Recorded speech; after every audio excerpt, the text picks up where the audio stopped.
Hello, kamusta tayong lahat?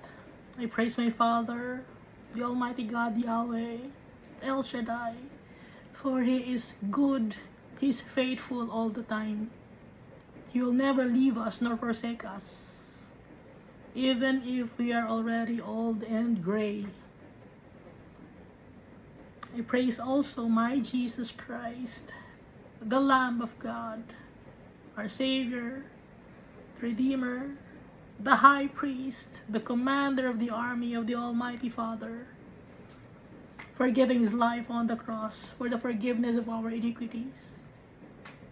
He's the Messiah, our teacher, the branch of righteousness, and He sent to us the Holy Spirit to comfort us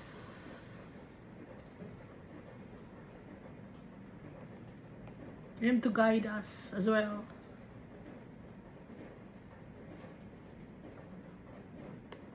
So last time we read Genesis chapter 25. Si Abraham nag-asawa ulit siya, no? At si Isaac, meron siyang anak si Jacob and Esau. Panganay si Esau. Pero fraternal twin sila. Pero ang unang lumabas was Esau. And then si Jacob.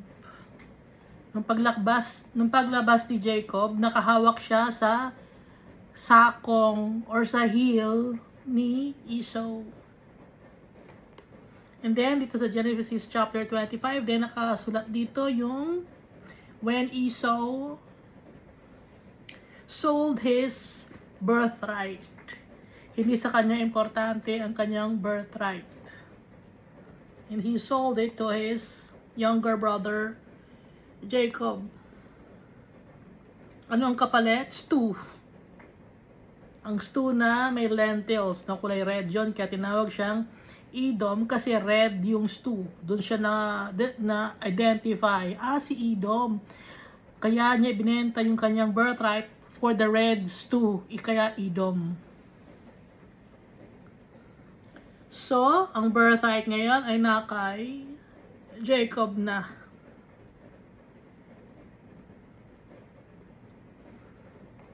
Para lang makakain.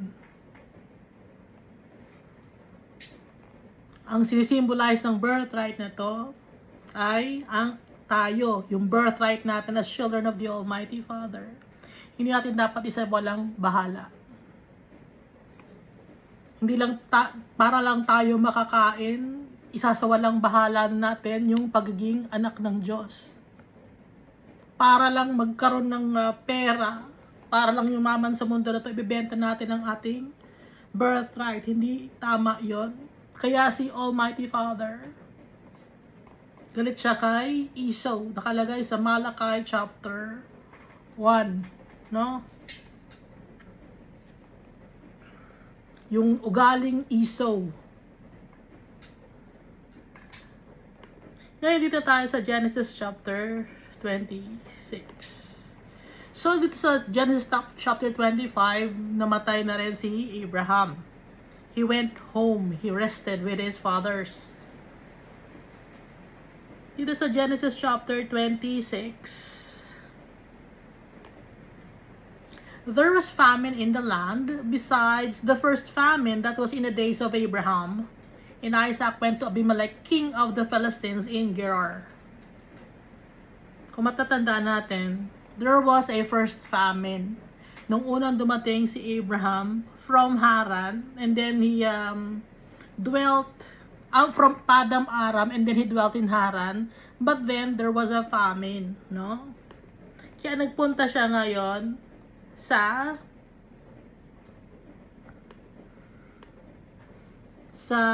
Egypt. Ngayon, ito naman, pangalawang famine naman ito.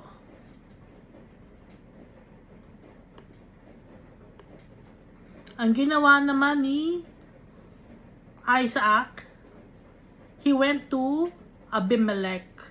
Kung natatandaan natin si Abimelech, dito tumira si Abraham and Sarah when there was after Sodom was destroyed by the Almighty Father. Dahil nga sa fire and brimstone, umaamoy sa Mamre, sa Hebron, umaamoy yung usok, saka yung sulfuric acid. Kaya ang ginawa ni Abraham at ni Sarah, pumunta sila sa kay Abimelech, no? So ngayon, nagkaroon na naman ng famine. So nung first famine, sa Egypt, nagpunta si Abraham. Ngayon, ito naman si Isaac, nagkaroon ng famine. Instead of going to Egypt, no, there was a famine in the land besides the first famine that was in the days of Abraham. And Isaac went to Abimelech, king of the Philistines in Gerar.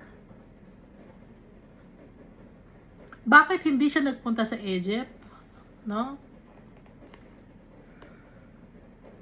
Then the Lord appeared to him and said, "Do not go down to Egypt. Live in the land of which I shall tell you." Sabi ni Almighty Father kay Isaac, doon ka magpunta sa lugar kung sino ang sasabihin ko sa iyo kung saan yon. At ang binigay na lugar ni Almighty Father was the place where Abraham dwelt when after the fire and brimstone reigned in Sodom and Gomorrah.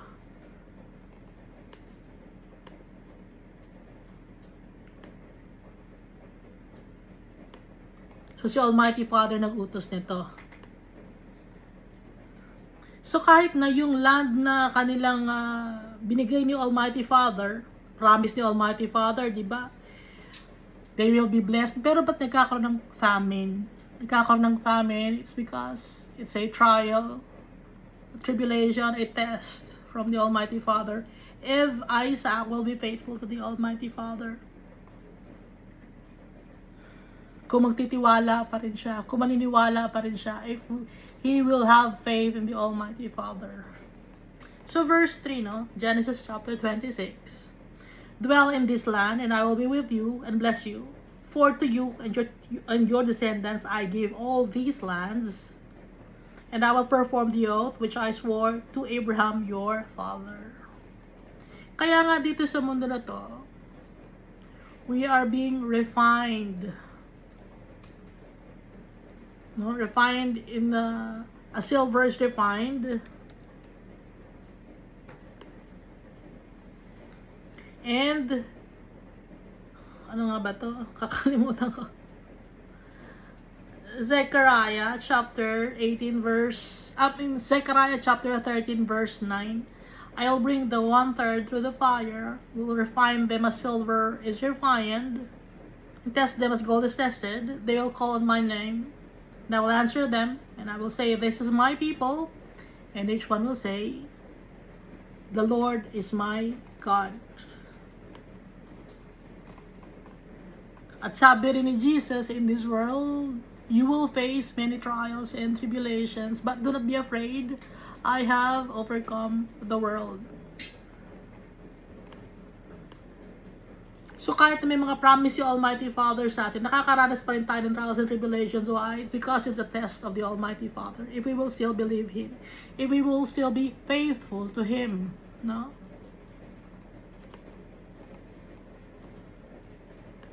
Verse 4, "And I will make your descendants multiply as the stars of heaven.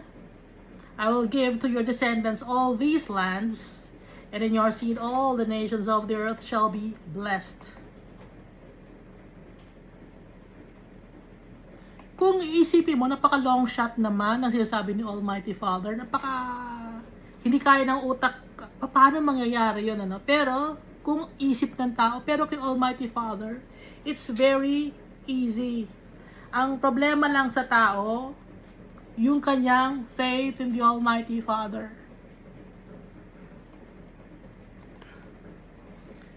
So, I will make your descendants multiply as the stars of heaven. I will give to your descendants all these lands, and in your seed all the nations of the earth shall be blessed. Because Abraham obeyed my voice and kept my charge, my commandments, my statutes, and my laws. So si Abraham was faithful to the Almighty Father. He pleased the Almighty Father by obeying His commands, His statutes. Verse 6, so Isaac dwelt in Gerar. Sinunod niya si Almighty Father. He dwelt in Gerar. And the men of the place asked about his wife. And he said, she is my sister. For he was afraid to say, she is my wife.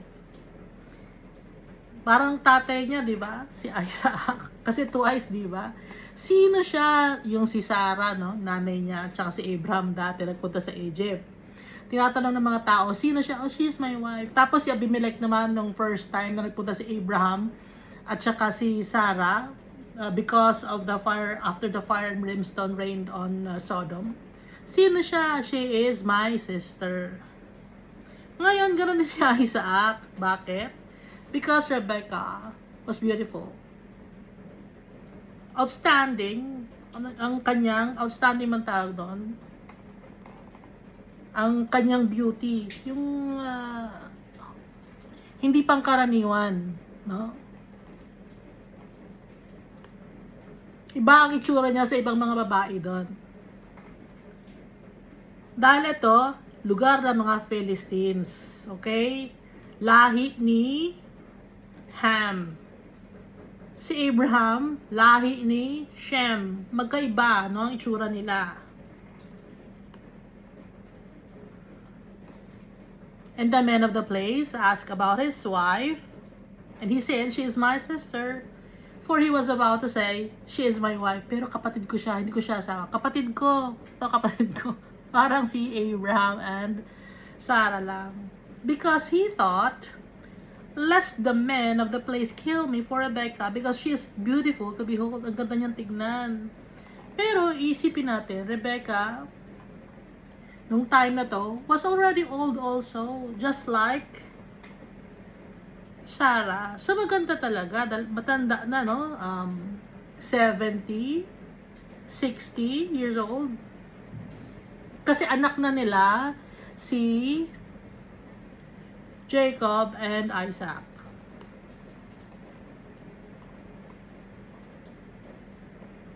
Saan niya nakuha yung idea na to? Siyempre, nag-uusap yung mag-asawa, si Sarah at saka si Abraham. Kinukwento nila ngayon sa kanilang anak kung ano mang nangyayari. So, nagkaroon ng idea ngayon si Isaac. Ang ganda rin ang asawa ko pag aalis kami, sasabihin ko, ano ko siya, kapatid ko siya.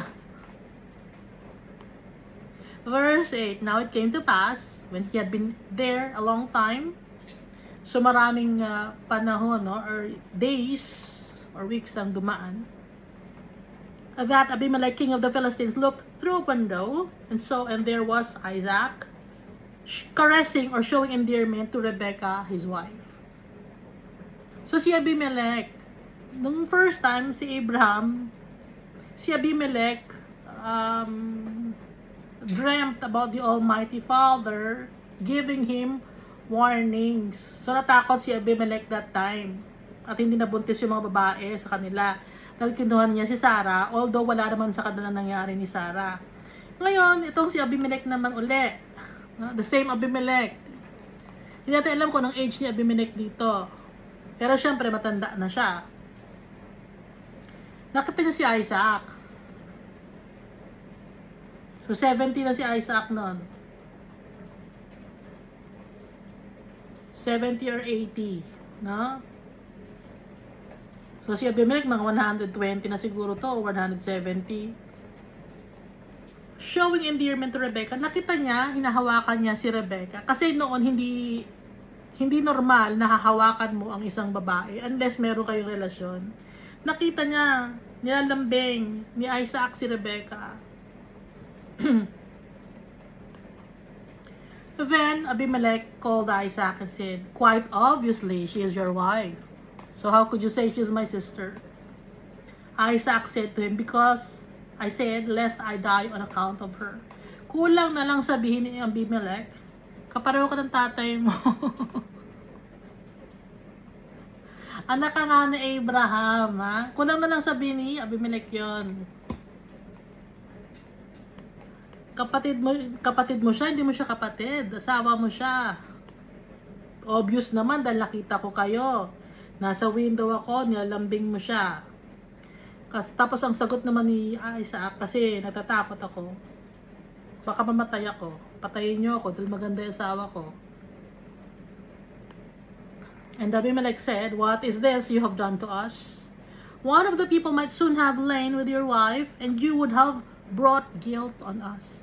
Ano tong ginawa mo sa amin? Paano na kung may isang lalaki ang kumuha sa asawa mo at tumabi sa asawa mo? So nagkaroon kami ng kasalanan ngayon, magiging guilty kami. Magkakaroon kami ng kasalanan nang wala namang kaming alam. So Abimelech charged all his people, saying, "He who touches this man or his wife shall surely be put to death." Kung sino man ang hahawak, masas mananakit, at kukuha sa asawa ni Isaac, na si Rebecca, at si Isaac ay saktan, siya ay ipapapatay. Then Isaac sowed in that land and reaped in the same year 100-fold, and the Lord blessed him. So kahit nasa ibang lugar si Isaac, the Almighty Father was guiding him. He was blessing him. The man began to prosper and continued prospering until he became prosperous. Sobrang yaman na. Nagtatanim na siya, dumami pa ang kanyang mga animals. And hindi lang animals, kundi syempre, kung marami kang animals, marami kang mga income, marami ka na rin kukunin syempre ng mga servants. For he had possessions of flocks and possessions of herds and a great number of servants. So the Philistines envied him. Normal na tao. Kinainggitan siya ng mga Philistines. Hindi naman siya taga dito, tapos dito siya yumaman. Nako, ba't ganyan? Kinainggitan siya. Kaya yung mga inggit-inggit na yan, hindi na yan bago. Kahit noon pa yan. Now the Philistines had stopped up all the wells which his father's servants had dug in the days of Abraham his father, and they had filled them with earth. Nung time ni Abraham kasi, naghukay ng mga wells. Pero nung namatay na si Abraham, tinakban na nila ng lupa yung mga balon. And Abimelech said to Isaac, "Go away from us, for you are much mightier than we." Umalis ka na sa amin. Mayaman ka dito. Mas mayaman ka na sa amin. Kami dito kami matagal na kami nakatira dito. Hindi kami yung mayaman na kasing yaman mo, kaya ikaw lumayo ka na sa amin. Sabi ni Abimelech. Then Isaac departed from there. So lumayo na nga si Isaac kasi ayaw niya rin ng gulo. Then Isaac departed from there and pitched his tent in the valley of Gerar, and dwelt there. And Isaac dug again the wells of water, which they had dug in the days of Abraham his father, for the Philistines had stopped them after the death of Abraham. He called them by names which his father had called them. So yung mga tinakban na mga wells na hinukay ni Abraham, tapos tinakban ng mga Philistines, hinukay ulit ni Isaac yun, for his flocks and herds. Also, Isaac's servants dug in the valley and found a well of water there. But the herdsmen of Gerar quarreled with Isaac's herdsmen, saying, "The water is ours." Amin yung tubig. Amin to. Lugar namin to. Away sila. So he called the name of the well Esek, or quarrel, because they quarreled with him. So pinabayaan na yung ayaw lang niya ng gulo, no? And then they dug another well, and they quarreled over that one also. So he called its name Enmity, or Sitnah. And he moved from there and dug another well, and they did not quarrel over it. So sa pangatlong well, nakapaghukay sila, hindi na nagkaroon ng away. So he called its name Rehoboth, or spaciousness, because he said, "For now the Lord has made room for us, and we shall be fruitful in the land." Then he went up from there to Beersheba. So, nung time ni Abraham, yung lugar na to, hindi pa Beersheba, yung nilagyan ni Abraham ng tamarisk tree. Pero nakalagay sa Bible, di ba, Beersheba na name niya. Bakit? Si Almighty Father kasi nagkukwento para ma-identify ni Moses kung ano ang ilalagay na lugar. No? Baka sabihin, bakit na naman naipasok si Moses? Kasi nga, si Moses ang inutusan ni Almighty Father to write the book of Genesis on how the world began. So itong Genesis, kinikwento ito ni Almighty Father kay Moses dahil si Moses hindi pa noon pinapanganak. So, ang lugar na yon ay Beersheba. So, kung matatandaan natin si David, from Dan to Beersheba, kahit si Solomon, from Dan, sa pinakataas ng Israel, up to Beersheba, pinakababa. And the Lord appeared to him the same night and said, I am the God of your father Abraham. Do not fear, for I am with you. Ako ang Diyos ni Abraham, ng tatay mo. Huwag kang matakot. Appeared to him on the same night, meaning this was a vision or a dream. Kasi hindi pwede magpakita si Almighty Father sa tao. No? Kahit kay Moses, balikat lang, balikat lang ang pinakita niya, no? Likod lang ng balikat. Kasi our Father is pure and holy and righteous. Hindi pwede magpakita sa tao ng harapan. Kaya, ang ginagawa ni Almighty Father, it's a vision or a dream. Pero, hindi pa rin kita yung mukha totally. Do not fear, for I am with you. I will bless you and multiply your descendants for my servant Abraham's sake. Dahil si Abraham was faithful to the Almighty Father. Kasi si Abraham, wala siya nakikitang hope. Pero kinausap siya ni Almighty Father and he obeyed. Wala siya nakikitang kahit na katiting na bagay na mangyayari, yung sinasabi sa kanya ni Almighty Father. Wala na, pero narinig niya yung boses ni Almighty Father and so he obeyed. So that's faith. Believing the Almighty Father is considered righteousness. And the fruits of the Holy Spirit, one of the fruits of the Holy Spirit is faithfulness, and one of the gifts of the Holy Spirit is the gift of faith. Yun lang ang meron sa fruits of the Holy Spirit at saka sa gifts of the Holy Spirit, faith na. Verse 25. So he built an altar there and called on the name of the Lord.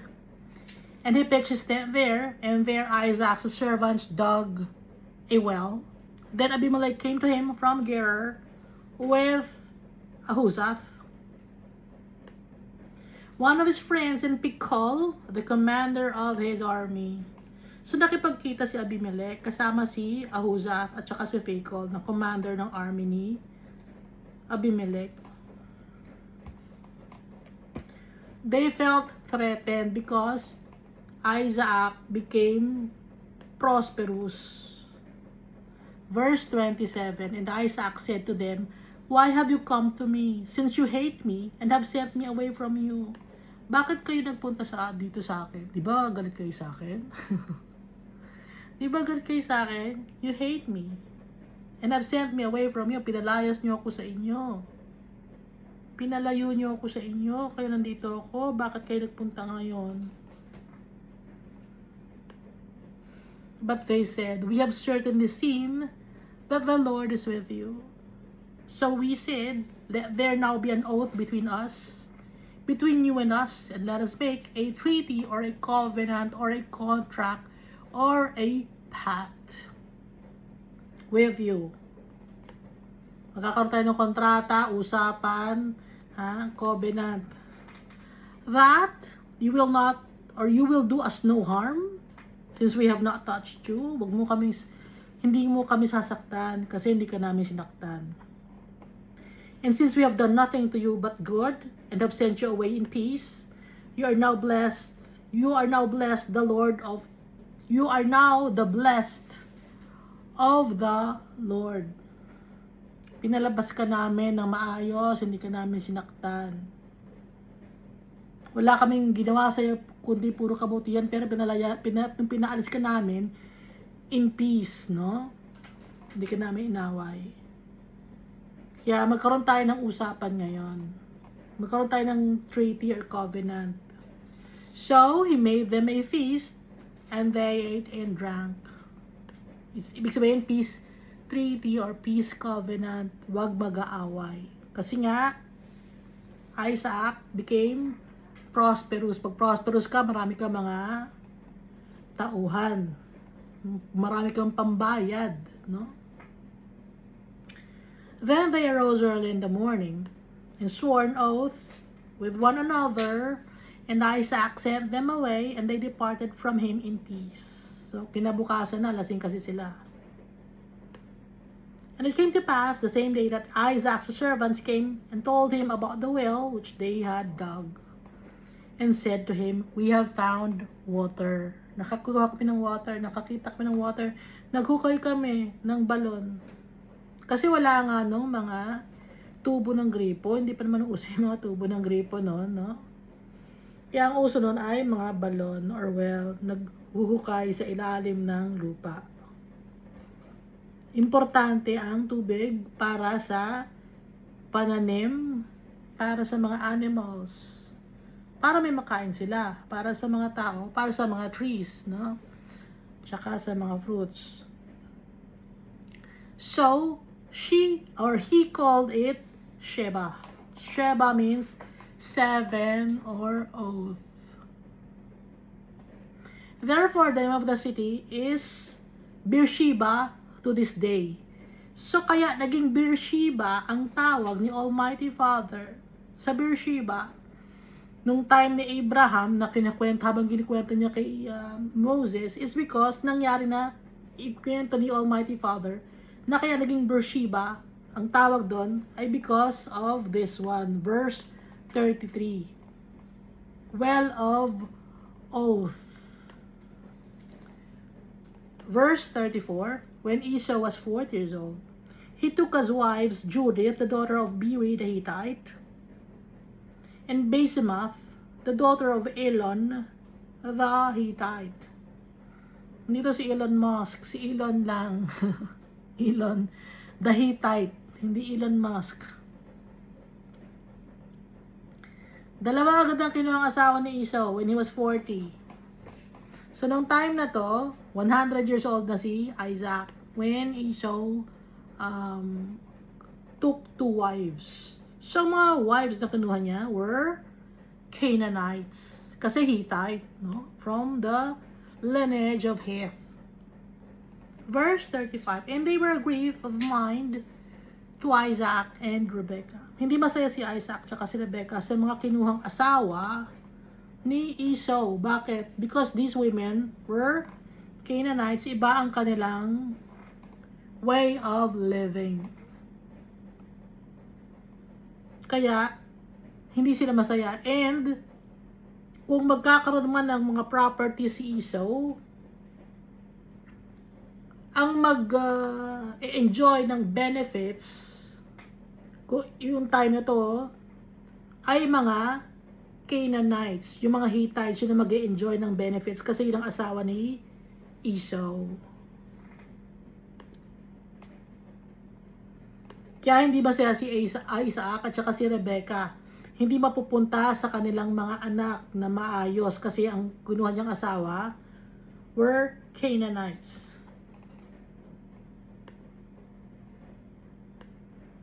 Now it came to pass, when Isaac was old, Genesis chapter 27, and the eyes were so dim that he could not see, that he called Esau his older son and said to him, my son.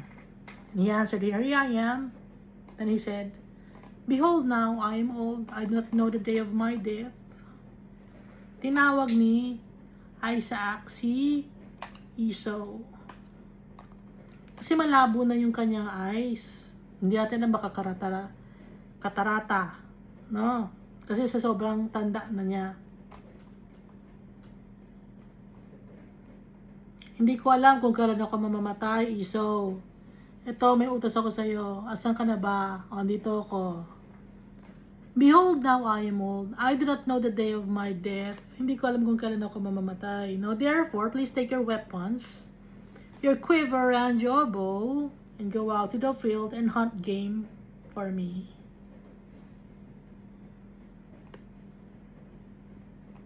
Sabi ni Isaac kay Esau. Dahil nga si Esau was his favorite son. Kaya, inutusan niya si Esau, kumuha ka ng game or manghuli ka ng animals. Lutuin mo para sa akin, para makakain ako. And make me a savory food, such as I love. Such as I love. No? Yung kung anong gusto kong pagkain, lutuan mo ko ng pagkain. And bring it to me that I may eat. That my soul may bless you before I die. Kung ano-ano na naiisip niya Isaac. Pero hindi pa naman siya mamamatay na doon time na to. Kasi nga, parang feeling niya, nararamdaman na niya. No? Verse 5, Now Rebekah was listening when Isaac spoke to Esau his son. And Esau went to the field to hunt game and to bring it. So Rebekah spoke to Jacob her son, saying, Indeed, I heard your father speak to Esau, your brother, saying, Bring me a game and make a savory food for me, that I may eat it and bless you in the presence of the Lord before my death. So si Rebekah, narinig niya yon. Umalis na si Esau. Si Rebekah, since galit siya sa mga asawa ni Esau, andun si Jacob, ka-close niya si Jacob dahil lagi nasa bahay. Iba mag-isip si Jacob, no? Jacob was smart. Future-oriented. Jacob. At saka strategic si Jacob. No? Hindi pa tayo nababasa lahat, no? Makikita natin kung bakit siya strategic. Baka alam nyo na yung kwento, di ba? Ni Jacob. So, kung makikita nyo, strategic talaga si Jacob. Future-oriented siya. Yung plano niya, kahit matagal, matyaga siya. Very patient.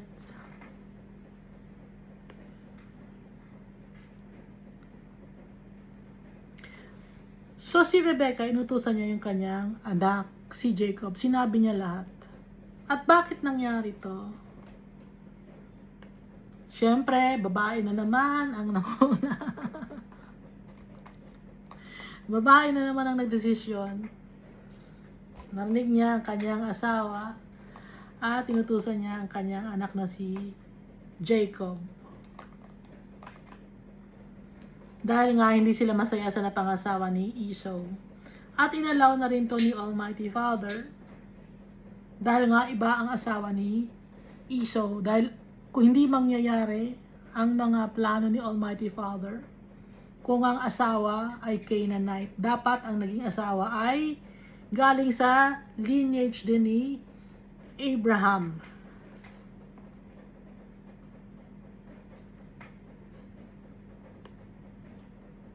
So lahat ng bagay na nangyayari sa buhay natin, it's designed by the Almighty Father. Sometimes it's painful. Sometimes mapapaisip tayo. But our Father is always with us. He's faithful to us. He loves us so much, and He wants us to believe Him, to have faith in Him. Because we are in this world to be refined, to be made perfect. Kaya tayo nandito sa mundo. That's why we have trials and tribulations. Although it's painful, iba-iba, lahat tayo, iba-iba ang pinagdadaanan sa buhay natin. Mayaman, mahirap, bata, or matanda. Lahat tayo may mga pinagdadaanan sa buhay. Dumadaan tayo sa fire. Dahil itong mundo to, it's a testing site. At ang gagawin lang natin is to have faith in our Father. Sa Kanya tayo titingin. Thank you, and God loves us all so much.